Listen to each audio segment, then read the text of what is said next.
This video is brought to you by Sporlan, quality, integrity, and tradition.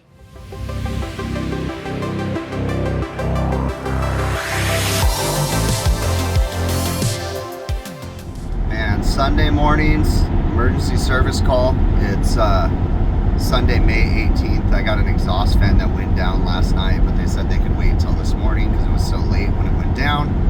So we're heading out this morning, but I love the traffic on Sunday mornings, or the lack thereof.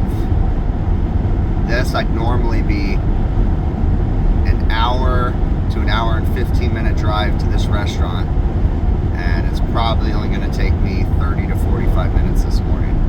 Super chill. Just cruising on the freeway at 80 right now. Nice and easy. All right, we've got a service call this morning on one of the exhaust fans not working. Now the customer just walked in the door with me. I told him to turn on all the exhaust fans. I don't think that the guy understood me, so we're gonna have to go down there and turn on all the hood switches because I don't know which fan is broken. All right, I went downstairs myself, turned on every hood switch, so every fan should be running right now. The customer pointed to their fry area, which would be like this area right here.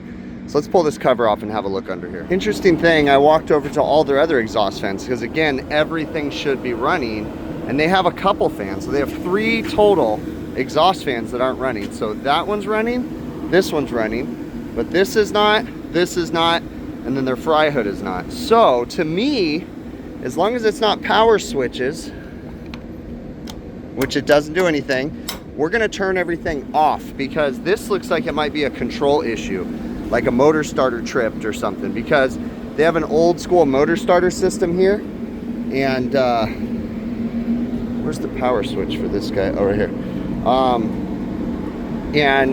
Sometimes when one fan goes down, multiples go down.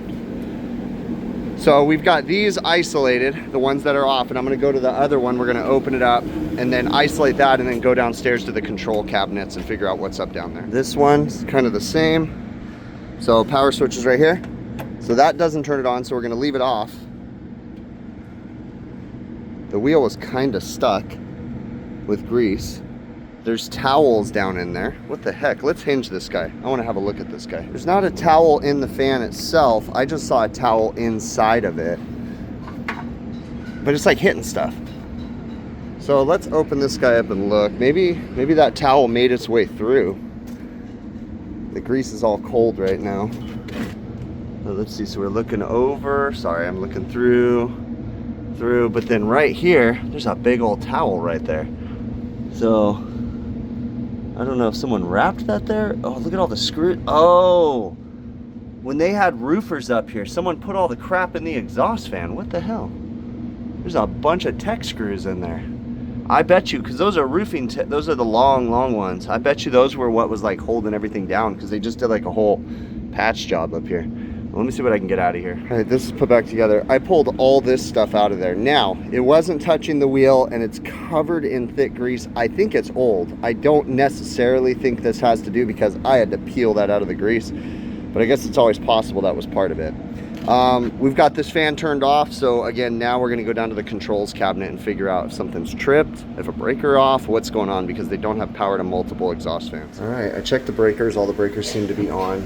Seems to be narrowed down possibly to this motor starter cabinet because none of these motor starters are pulled in. So if we go to the top of this, we have voltage going in, but we don't have any voltage going out of these guys. So with that being said, we have the power off. Nothing there. It's probably gonna be on this one. There we go. So now everything pulled in. So this one starter was stopping everything. Now, what starter is that? This one is exhaust fan 1. So whichever one exhaust fan 1 is, seems like that's the one that shut everything down. Okay, so what I'm gonna do is I'm gonna put all of these in the tripped position, so that way we know which one exhaust fan 1 is, because I don't know exactly which one that is. So if we trip all these, then we go up there and we turn one on, then we know the problem more than likely is isolated to that one. more than likely. And then they're just running the control voltage through the relay on this or something for everything else. All right, it's hard to show it on camera, but what you do is you push the trip button and then you take a small screwdriver and right where it says test, you slide the little window to the left in the directional arrow way, and then it permanently trips the motor starter. So now we go up there, we turn on the switches, only one thing should have power. And that potentially would help us to identify what this starter controls. It says it's a 3/4 horsepower, but again, that doesn't narrow me down too much. Okay, so now that I turned all the other motor starters off and I left just the one that was tripped, I come up here and we test to see if we have power, okay? And we do, we have power. Now that's just one leg, we're gonna test all the legs, but what that tells me is that more than likely, this is my problem because I didn't know which motor starter that was and it was tripped and the control voltage for all the other ones runs through that fan. So control voltage from the other ones in theory shouldn't trip this one. So really it should just be limited to a problem with this guy, okay? So with that being said, we're gonna dive in here, check for 3-phase power because it is reset, and then we'll work our way through the problem here, whatever the potential problem may be. It may just be those towels and stuff that I pulled out. I don't know. Right. Cool thing about Wagos, the 221s or whatever these are, is they have a little test port in the top of them. So you can actually test voltage. So there's one. So that's 206 from that phase to that phase. Just kind of chopstick hands over here, trying to get these all in here. Gotta work on my chopstick action. Make sure that your fingers don't come down. That one to that one's fine. And then we just gotta do the last one real quick. All right, confirmed we have 3-phase power in here. So now we need to check at the power switch, which is not gonna be fun, but I need to open up that switch, check for ground, see if there's anything shorting the motor.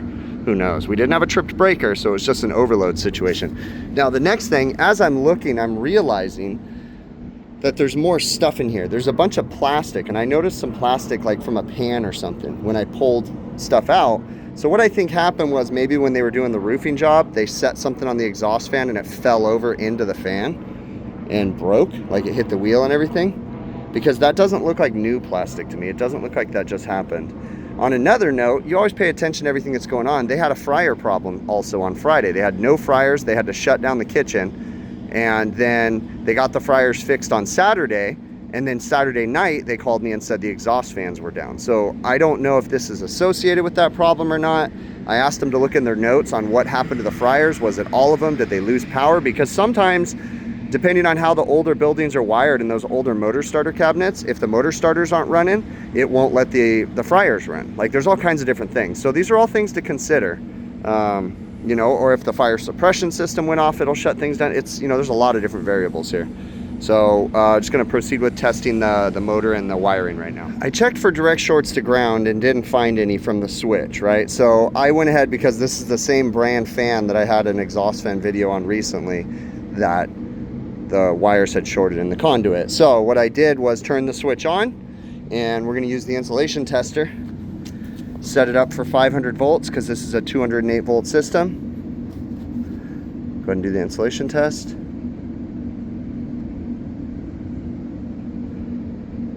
Ooh, we might have a problem here. I think we do. Okay, so let's go. We're gonna switch some things around. Testing resistance across the windings with the switch the way it is, I'm not getting any. So we need to troubleshoot further. We should have seen greater than 500 mega ohms to ground, and we were seeing nothing. So that's a problem. Okie dokie, let's get up into the motor and check out what's going on. All right, I've isolated the electrical, disconnected the switch. So now we're testing the electrical from here, through that, down into that to here. And we're gonna do each individual wire. So insulation test. Okay.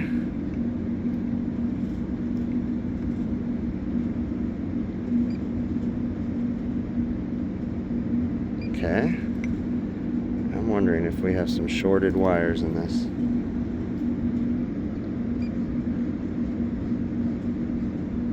Yeah, I think we have some shorted wires possibly. All right, we're looking like we've got some bad wiring from here to there because I disconnected this, right? And when I go ahead and check this one, I get greater than 550. And then let's go ahead and check this one. Greater than 550. And then last but not least, this one.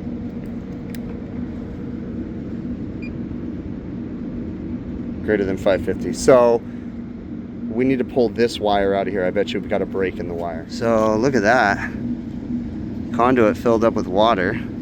Whether or not that's a problem, I don't know, but look at right here too. It looks like it was shorting right there. Oh yeah, there it is. That's our problem right there. Broken wire in the conduit. Let's go ahead and replace this little section of conduit real quick, and then we'll put some new wire in it and hopefully get this fan up and running.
We're ready to turn it on, but I'm going to turn on these other fans really quick. Get these ones running. There's that one. And then this one, I got to like minefield of grease over here. Okay. So this fan is the same brand as the one out there. So that one should be running clockwise because that's the way this one's running. So we'll get all these put on and then we'll get over there and start the other one up and check the phase rotation. All these fans are running now. So let's go back over to this guy and turn this guy on. All right, so if I did things right, it won't blow up. Actually, I need to tension up that belt a little bit, but let's check phase rotation real quick. Let's go in the right direction, clockwise. So, yep, we good. All right, I'm gonna tighten up that belt. So to tighten up the belt on this guy, loosen this nut right here, and then tighten down this bolt, and it pushes on the motor plate, putting pressure on the belt. Super easy. Okie dokie. Belt's tensioned up, nice and good. We are running at 3.94 amps right there. And let me get in here on this motor and see what it says. It says 4.6 amps is what we're allowed to run. So we're running under current. The fan is going in the right direction, clockwise. Now we just need to make sure we've got 208 3-phase coming to these guys right here. So let's see if we can see this here.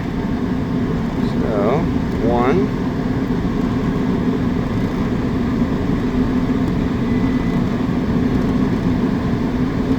Not really a one-handed thing, so I'm gonna check it real quick. Yep, we've got 3-phase, so I'm gonna get covers put on this guy and covers put on this guy. So from the looks of it, this conduit had filled up with water.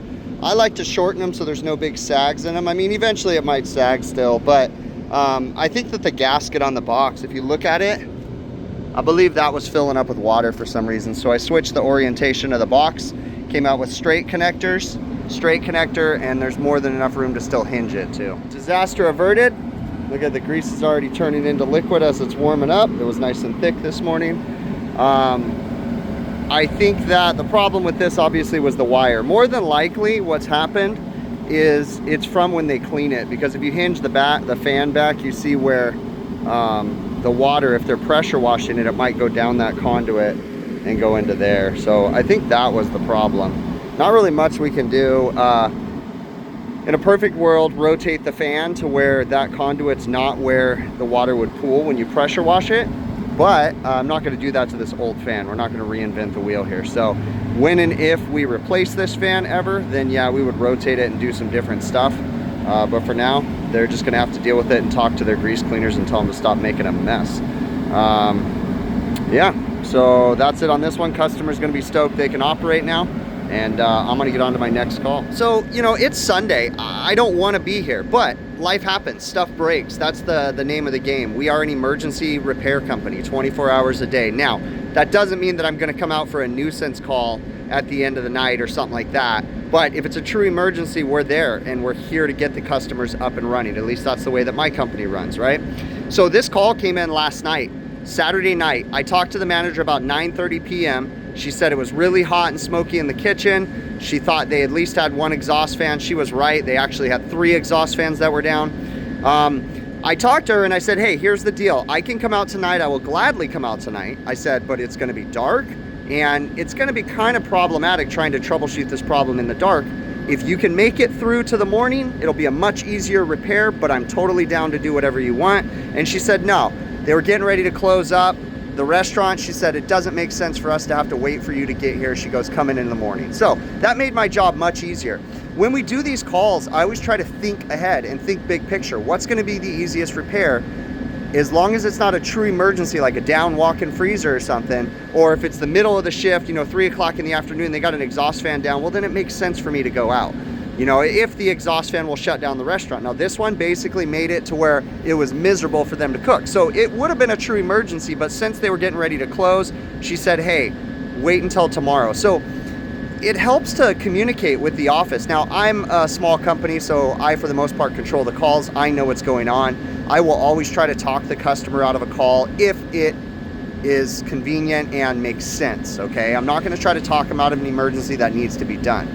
Now, with that being said, the manager agreed, yeah, come out in the morning. So I came out Sunday morning. It was a much easier repair in the daylight.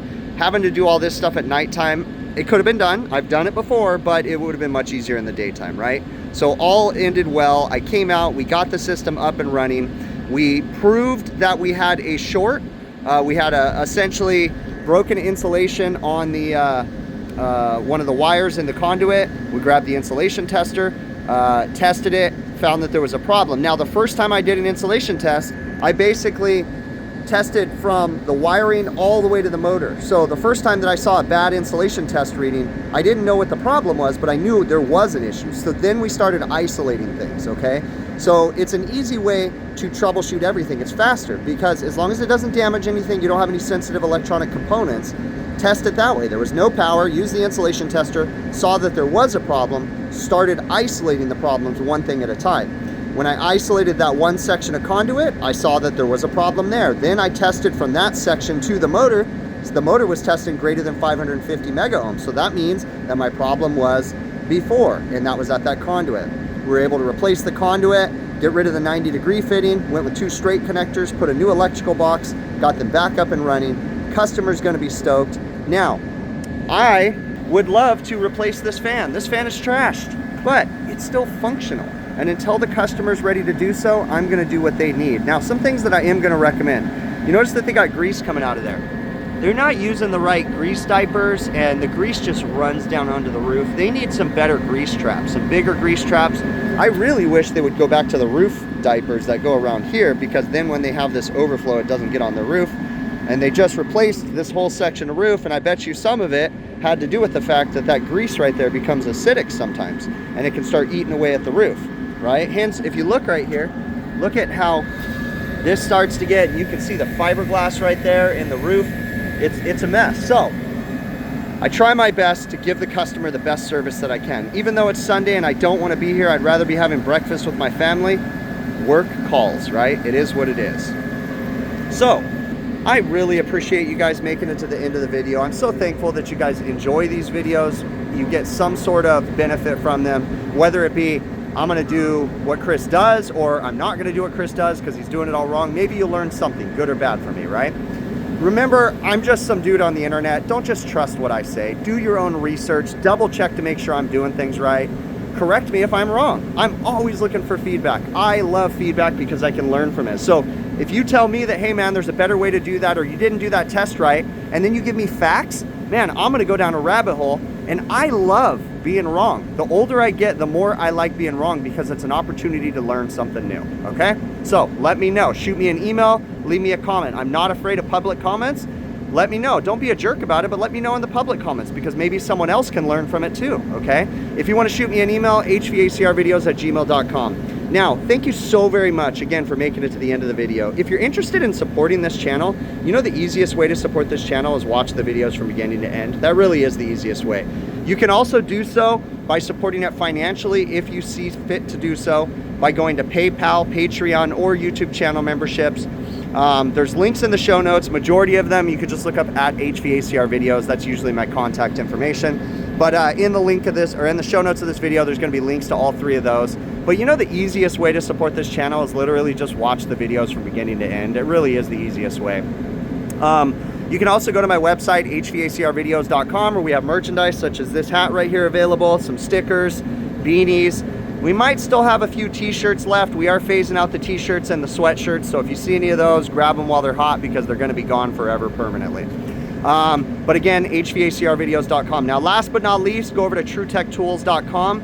Use my affiliate code, big picture, one word, at checkout for a nice discount. When you do use my affiliate code, I get a nice commission. TrueTech Tools has a great supply of tools. I get a good majority of my stuff from them. The Fieldpiece SC480 that you saw in this video, I got from them. Now, I didn't get my Fluke insulation tester because they didn't stock that one when I needed it. But check them out. I believe I did just see an insulation tester on their website. I believe they have one from UEI now. So it might be something to pick up. Might pick up one of those. And anyways, but if you go there, use my affiliate code, big picture, one word, for a nice discount at checkout. Thank you so very much. I really do appreciate you, and I hope to catch you on the next one.